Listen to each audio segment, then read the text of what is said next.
waters are fast-moving. Unlike other big rallies, Cockpit earlier at about 7 a.m. A group from the Coast Guard.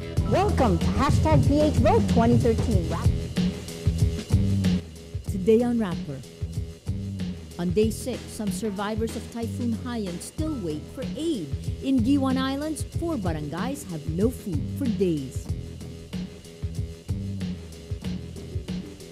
It's not within the national government's control how effectively we can hit the ground. The government responds to criticism. Relief operations are slow and inefficient. What we want to see here in Warsaw is for countries to put money on the table and to put money where their mouths are. And Climate Change Commissioner Naderev Saño says vulnerable countries should benefit from the Green Climate Fund.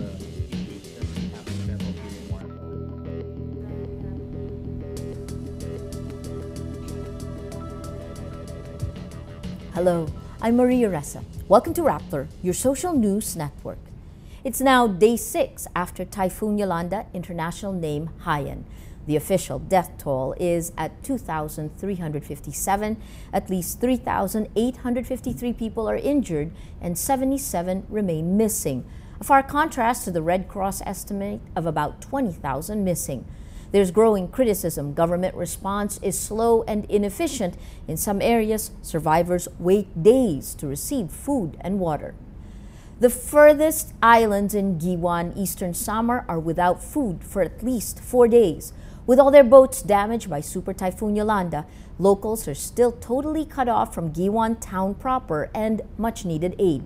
Annalisa Gonzalez Kwan, sister of Mayor Christopher Gonzalez, says of the 19 island barangays in Giwan, 4 isolated barangays received no relief goods. These are Homonhon, Manicani, Suluan, and Calikuan. The mayor requests a helicopter to deliver food to these areas. The island barangays have not benefited from the 2 waves of food distribution. As of November 13th, about 390 bags of relief goods arrive, not enough to feed survivors. Based on the 2010 census, the estimated population of the entire town of Giwan is about 47,000. The super typhoon first hit land in Giwan. This is ground zero. Gonzalez Kwan says that despite being the first hit, the town is the last to receive goods. She says goods pass by Leyte and other parts of Samar before getting to Giwan. By that time, there aren't many relief goods left to distribute. Social Welfare Secretary Dinky Suleiman says 16,000 food packs are on their way to Giwan. There's still no power, no communication. With no evacuation centers, survivors build makeshift roofs over concrete walls still standing. But looting is a problem. Gonzalez Kwan says people stab or punch security guards who don't let them inside the stores. Before the military arrived on November 12, it was mob rule. An 8 a.m. to 5 p.m. curfew is now being imposed. Gonzalez Kwan describes Yolanda's arrival like, quote, an atomic bomb that dropped on us. As of November 13th, at least 85 casualties are reported, with 25 missing and 960 injured. Residents of eastern Samar are used to typhoons, but few seem to understand exactly what a storm surge could do. Paterno Esmaquel reports. No one imagined this calm shore could turn so deadly. 30-year-old Maricel Jerusalem remembers the wall of water that almost killed her baby, barely 2 weeks old. For more than an hour, Maricel swam with her child through waves deep as a 2-story building, what officials call a storm surge. At one point, she thought her baby stopped breathing. Tapos, yung mata ng anak ko nakita kong tumitirik na, nung ganunin ko po siya, hindi na siya kumura. Tapos sinipsip ko na lang po yung bibig niya tsaka ilong. Yung umiyak na po. Hindi ko talaga po inaasahan na mabubuhay pa yung anak ko.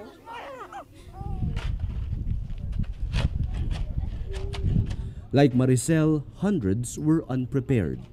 No one understood what a storm surge is. Like a mini tsunami that keeps coming, a storm surge is caused by tides whipped inland by strong winds. Eastern Samar suffered some of the worst storm surges of Yolanda. Project NOAA actually predicted the storm surges 3 days before the cyclone. But even the governor of Eastern Samar didn't know what a storm surge is. Kayo po ba naintindihan yung storm surge? Hindi nga eh. Ngayon ko lang na ano yung term na yun, na-encounter. Kasi usually, yung mga noong araw, karamihan, tidal wave, tsunami, yung storm surge, yan ngayon lang yun na ano. So yung mga tao, hindi naintindihan yun. Kaya ano lang sila, panatag lang sila doon yung mga sa tabing dagat. Sana ang ginamit nila kahit tidal wave o kaya tsunami. Marami yun, na sarili yan mag-aalisan. Magbo-volunteer pa yun. Nicart says Eastern Samar did its best to prepare for Yolanda. Eastern Samar had rescuers and rescue boats on standby before Yolanda struck.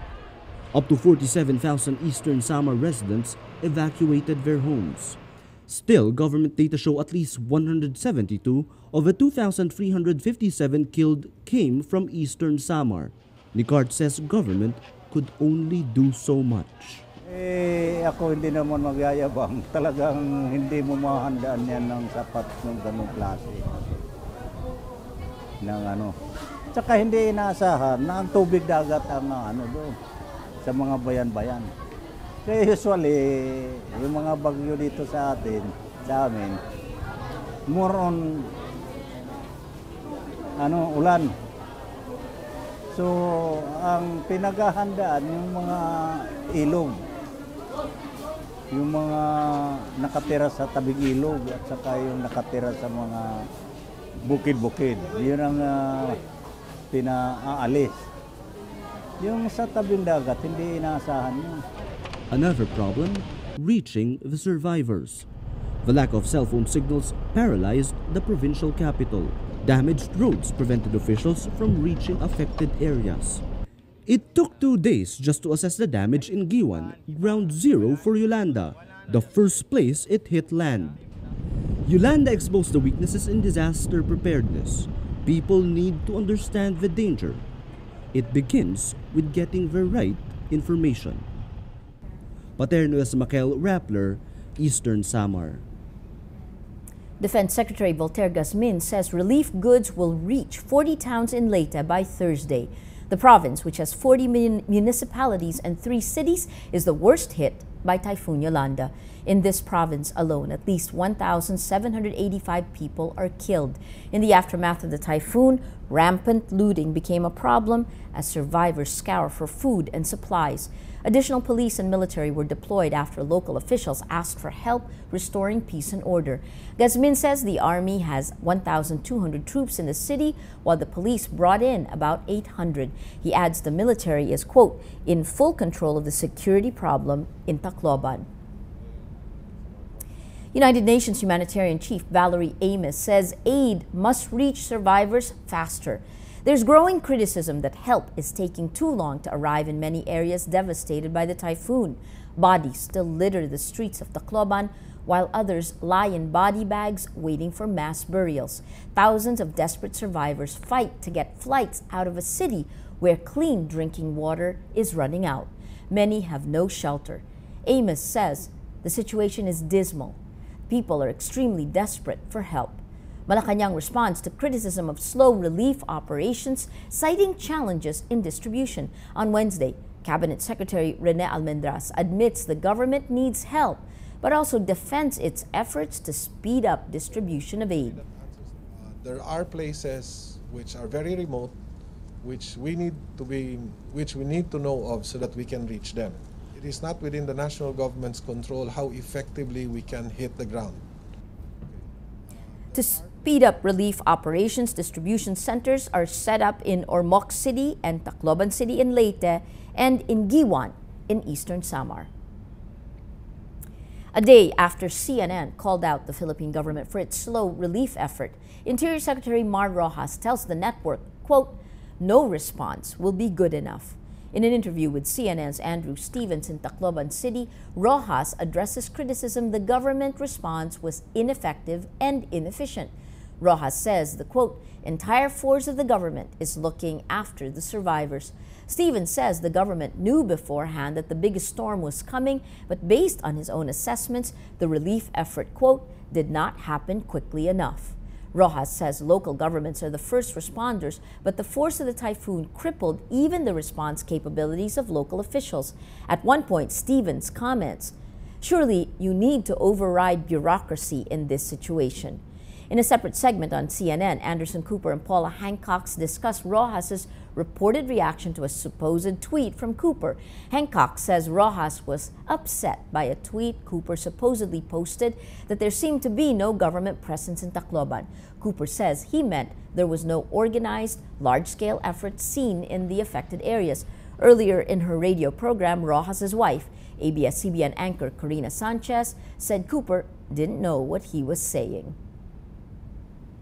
Because of delays in delivering aid, some people ask, why not airdrop relief goods? Philippine Air Force spokesperson Colonel Miguel Ocol tells Rappler the risks outweigh the benefits. He says it might even complicate the security situation and cause chaos as people scramble to receive supplies.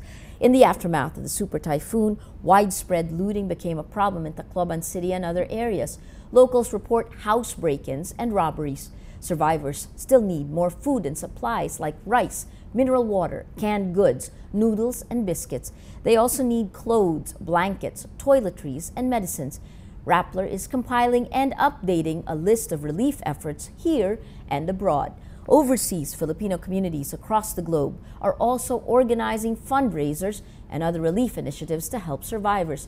Take a look at Rappler's list to see how you can help. Every little action counts. Typhoon Yolanda left along its path thousands of bodies on the streets. Survivors asked the Department of Health or DOH to collect the dead, they say, to prevent the spread of disease.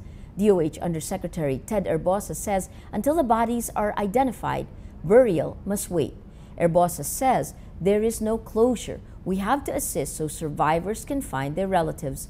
Clearing of the bodies started Thursday. As of Wednesday, at least 200 DOH personnel are deployed to Tacloban City, the base of health operations in eastern Visayas. No outbreaks have been reported yet in areas affected by the typhoon. The DOH says risks are high for the outbreak of diarrhea, respiratory illnesses, leptospirosis, and influenza. The United Nations for the Coordination of Humanitarian Affairs, or OCHA, also says survivors will need psychosocial support. The scale of destruction of Super Typhoon Yolanda shows the urgent need for world leaders to address climate change. 3 days after the typhoon hit the Philippines, Climate Change Commissioner Naderev Saño spoke at the UN Climate Change Conference in Poland, urging an end to what he calls the climate change madness.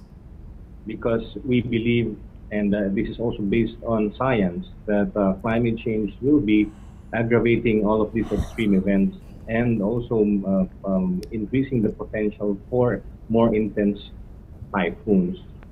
And the world has not been doing what it can to address the climate crisis. It is the 19th conference of the parties here in Warsaw. And we refuse, I just expressed that we refuse to accept that we will have more of these meetings without really making any tangible and ambitious way of once and for all, as a global community, address this global problem. And so that was what we... Naderev wants to push for a meaningful outcome from the Warsaw Conference. He says there will be talks on climate change finance, a mechanism for providing vulnerable countries with resources to protect their people from the disastrous effects of climate change. As well, the world had established the Green Climate Fund. It's supposed to be the biggest fund in the world that aims to give resources, provide resources to vulnerable countries. But this fund is empty for the fourth year in a row. So what we want to see here in Warsaw is for countries to put money on the table and to put money where their mouths are. Naderev's brother, AG, a mural artist, volunteered to help in Tacloban City.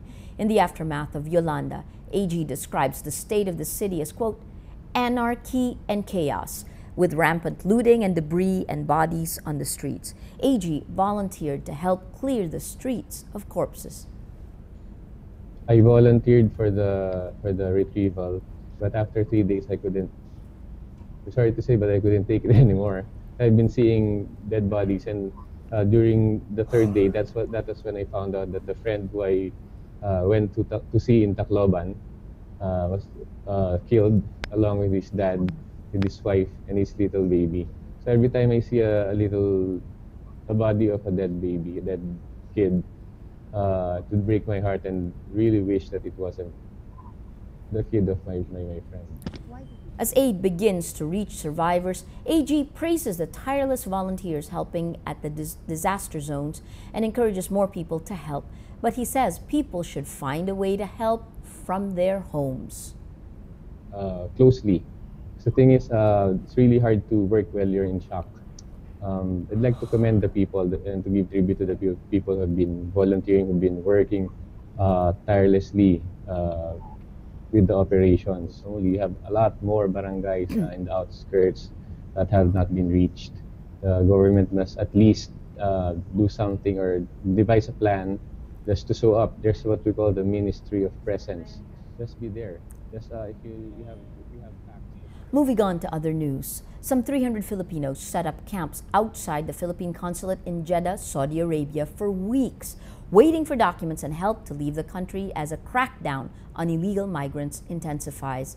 After the amnesty on illegal migrants ended on November 4, authorities rounded up undocumented foreigners and held them in special centers until their deportation papers are sorted. About 4 million were able to find employers to sponsor them. There are around 1 million Filipino workers in Saudi Arabia. Expatriates account for a full 9 million of the oil-rich kingdom's population of 27 million. Let's now look at Rappler's Wrap for today, a list of the 10 most important events around the world you shouldn't miss. At number 5, Australia's new Conservative Prime Minister Tony Abbott moves to abolish a carbon tax designed to fight climate change. The carbon tax charged the country's biggest polluters for their emissions at a fixed price. Abbott says the cost of the levy was passed on to consumers, resulting in higher utility bills and day-to-day costs. The new government favors a direct action plan that includes an incentive fund to pay companies to increase their energy efficiency. At number 6, anthropologists are on the trail of folktale Little Red Riding Hood to look for clues on ancient human migration patterns. Researchers create an evolutionary tree that shows where and when variations of the folktale emerged across the world.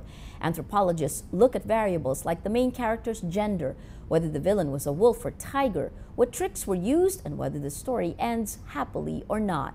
Scores are given to variables based on whether they have shared origins. And at number 7, for the very first time, NASA releases an image that captures not only Saturn with its moons and rings, but also Earth.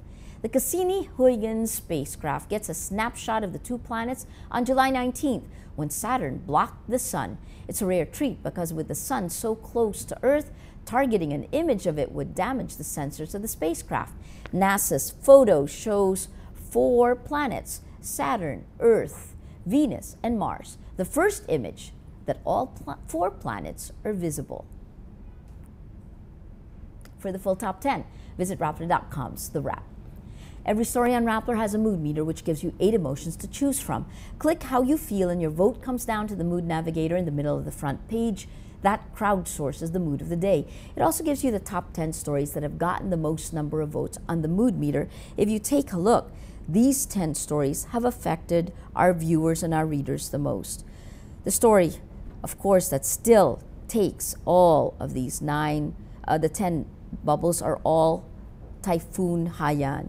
Story that's gotten the most number of votes is Karina Sanchez versus Anderson Cooper, What Netizens Think. You have 66% annoyed, 17% angry. The companion, Mar Rojas' response today in the story, Mar Rojas to CNN, no response fast enough, 73% angry, but even then you have 8% sad. The sad, these are all stories about the town. This one just a few hours ago, no food for 4 days in Giwan Island, 62% sad. The gray is the mood of the day. Today, most people are sad. That is Rappler's Newscast for today, Thursday, November 14th, 2013. Visit Rappler.com and watch our newscast Monday to Friday. Tell us how you feel on our mood meter and help us crowdsource the mood of the day. I'm Maria Ressa. As we say at Rappler, tomorrow begins today.